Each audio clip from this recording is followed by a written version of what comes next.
By the 1580s, whispers of war echoed across Europe. Catholic plots circled like vultures. At the center, Mary, Queen of Scots, Elizabeth's cousin, and to many, England's true queen.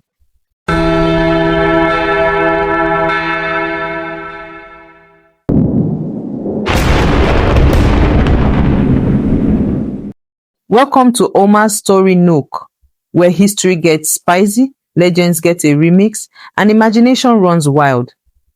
Every tale you hear is a whisper of Omar, echoing across time, power, and shadow.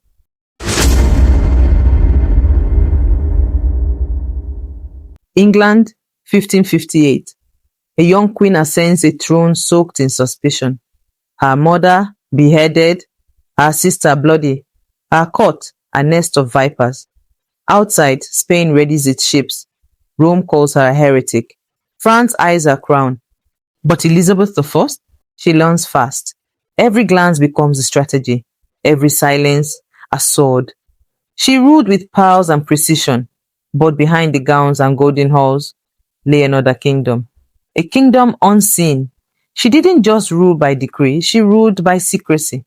Beneath her court of poets and dukes was another, a network of watchers, agents, scribes, seducers, loyal not to Parliament, not to England, but to her. If you looked closely, behind velvet veils and candlelit whispers, you might glimpse it. The court of shadows. Before Elizabeth became a symbol, she was a survivor. Young, Protestant, unmarried, a target. Courtiers smiled with poison, ambassadors plotted, the threat of execution loomed. But Elizabeth watched. She summoned Sir Francis Walsingham, quiet, precise, loyal, a man who killed with information. They built a court not of knights but of shadows, spies disguised as servants, chambermaids fluent in 5 tongues, poets who slipped letters in verses. Elizabeth read it all. Letters from lovers, orders from Spain, betrayals in ink. She wove the threads into a web. Enemies vanished, some into the Thames, some into unmarked cells. She did not blink. To survive a man's world, she became more than a queen. She became a myth. And the court of shadows? It became her sword in the dark. By the 1580s, whispers of war echoed across Europe. Catholic plots circled like vultures. At the center, Mary, Queen of Scots, Elizabeth's cousin, and to many, England's true queen. Mary lived in England, watched, protected, dangerous. The court of shadows trailed every whisper. Gold in Rome, plots in Antwerp, letters tucked under saddles. Walsingham forged a trap, the Babington plot. Fake letters, real names, all designed to lure Mary into confession. She took the bait, signed a letter ordering Elizabeth's death. The ink sealed her fate. Elizabeth hesitated, but war leaves little room for tears. Mary was executed. 3 strokes of the axe. Her red veil fell like history itself. And the shadows? They watched from behind the curtain, recording everything, protecting a queen who could not afford to falter. Not all traitors wore foreign banners. Some drank from the queen's own chalice. A cipher was leaked. Agent names, safe houses, codes, sold. Elizabeth summoned Walsingham's successor. Find the crack, he ordered, and close it. The name surfaced. Lord Aubrey Norrell, a noble, a toast companion, and a traitor.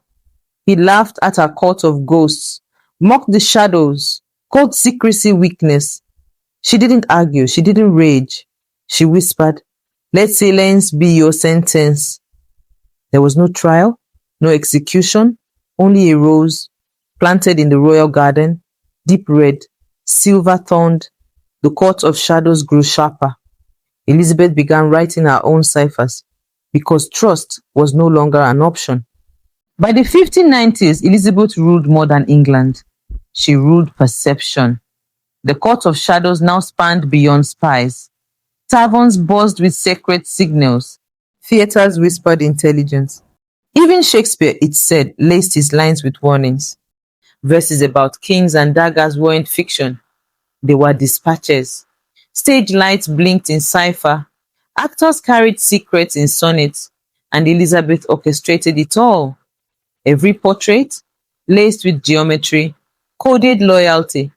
She sealed her letters with hair, not wax.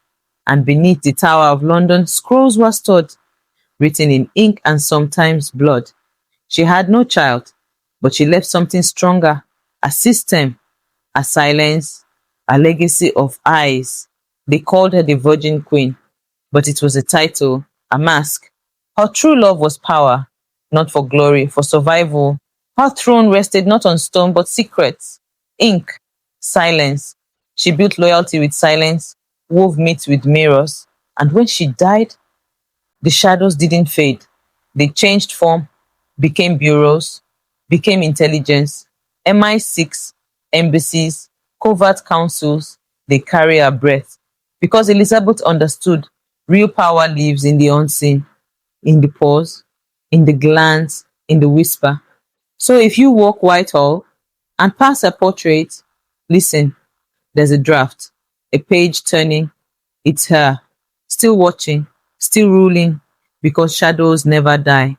They simply change shape. This isn't just history, this is Omar's story Nook, where truth whispers between the lines and legacy refuses to fade. Until the next whispers of Omar, stay listening.